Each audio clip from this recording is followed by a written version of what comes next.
एक बार एक व्यक्ति के मन में विचार आया कि यह संसार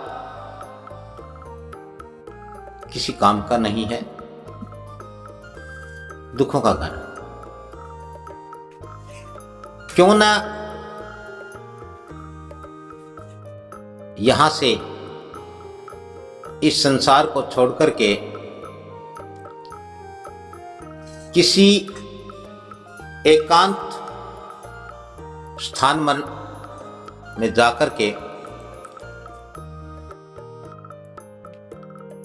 रहा जाए, जहां कोई आने वाला ना हो, जाने वाला ना हो, कोई तंग ना करे, परेशान ना करे, सुकून और शांति का जीवन जिया जाए। और ऐसा विचार करके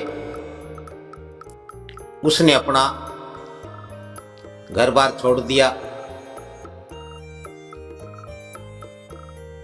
अपने गेरवे वस्त्र धारण किए और लोगों से कहा, मैं तो अब बाबा हो गया हूं और मैं सब छोड़ छाड़ करके जा रहा हूं। और वह चलते चलते एक लंबा सफर तय करने के बाद एक ऐसे स्थान पर रुका जहां नदी थी, पर्वत, खूब हरियाली, बड़े पेड़ पौधे, उपजाऊ समतल मैदान भी वहां था। उसने सोचा कि यहां न पानी की कमी है, न खाने पीने की कोई कमी रहेगी, तो क्यों न यहीं पर एक कुटिया बना करके और बाकी का जीवन यहां गुजारा जाए, बिताया जाए। और इस प्रकार से वह बाबा बना मनुष्य कुटिया बना करके वहां रहने लगा।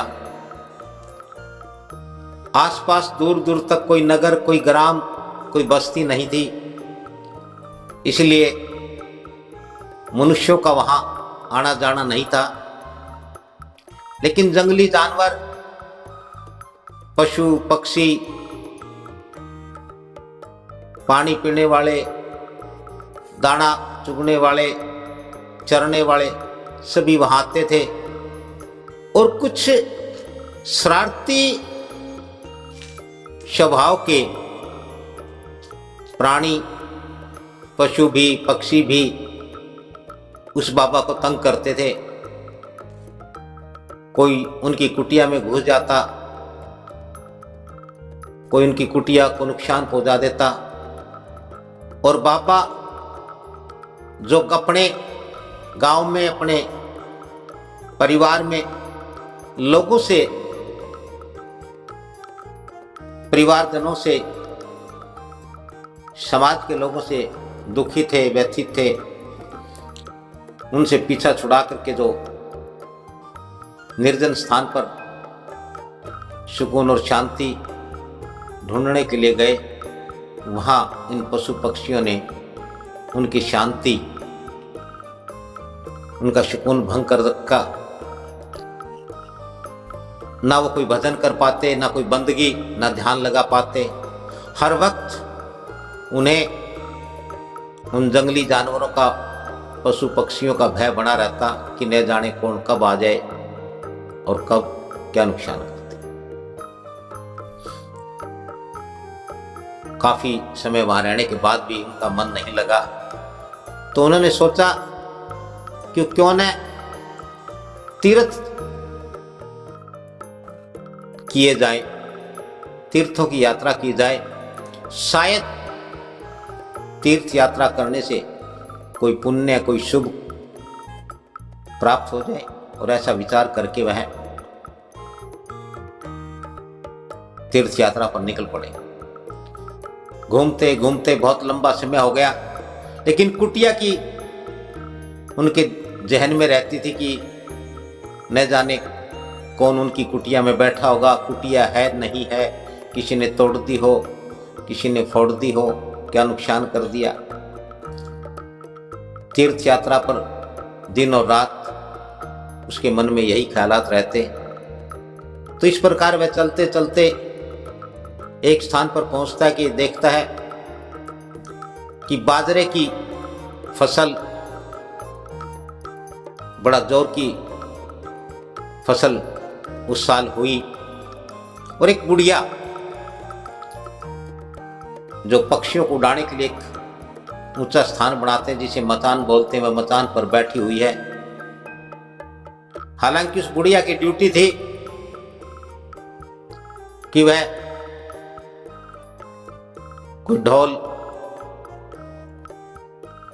या कुछ बजाए, आवाज करे, शोर करे, जिससे पक्षी या पशु उसके बाजरे के खेत में ना आए और उसकी फसल की रखवाली हो। लेकिन वह बुढ़िया बड़े आराम से, इत्मीनान से मचान पर बैठी हुई है और ध्यान मगन है। दूर से उस बाबा बने उस व्यक्ति ने देखा तो उससे रहा न गया। उसने मन ही मन ख्याल किया कि कितनी मूर्ख है ये, इसे तो यहां रखवाली के लिए भेजा है और ये रखवाली तो कर नहीं रही। इसका तो पूरे खेत में पक्षी बड़े आराम से इसका बाजरा खा रहे हैं और कुछ पशु भी अंदर घुसे हुए हैं, लेकिन इसे तो कोई परवाह ही नहीं। ये क्या अपना कर्तव्य का पालन करती होगी। और ये ऐसा सोचते सोचते उस बुढ़िया के पास जाकर के कहता है कि माई, एक बात कहूं। तो उस माई ने कहा, तुम यही कहना चाहती हो कि चिड़िया पक्षी मेरा खेत चुग रहे हैं, पशु मेरे खेत में? कहता हाँ। कहती मुझे क्या कहेगा तू घर से सुकून और शांति के लिए निकला, निर्जन स्थान पर जंगल में, बड़े उपजाऊ, जहां पर्वत भी है, नदी भी है, हरियाली भी है, खुशहाली भी है, और वहां कोई मनुष्य भी आता जाता नहीं। तूने वहां कुटिया भी बना ली, लेकिन तो फिर भी इन्हीं पशुओं से, इन्हीं पक्षियों से, इन जीवों से तू बड़ा दुखी है। कहती तू मेरी फसल की चिंता कर रहा है, तो मेरे बारे में सोच रहा है, तू अपने बारे में तो सोच। कहती मेरा तो ये बाजरा ही खा रहे हैं, मेरी फसल खा रहे हैं, और ये खाएं भी क्यों ना। इनके पास कोई स्टोर करने का, कोई संग्रह करने का कोई स्थान नहीं है, कोई साधन नहीं है, पेट ही तो भर रहे हैं। और तू घर छोड़ करके भी जंगल में कुटिया बनाई, तुझे वहां भी सुकून नहीं है। वहां तेरा क्या है जो तेरा कोई खा रहा है, तेरा कोई नुकसान कर रहा है। और फिर तू तीर्थों को निकला, अब भी तुझे उस कुटिया की पड़ी है। इससे तो भला तो अपने घर में तो था, कोई तो वहाँ कर्तव्य पूरा करने वाला होता। और जब उसने बुढ़िया से बिना बताए अपने बारे में सुना, जाना,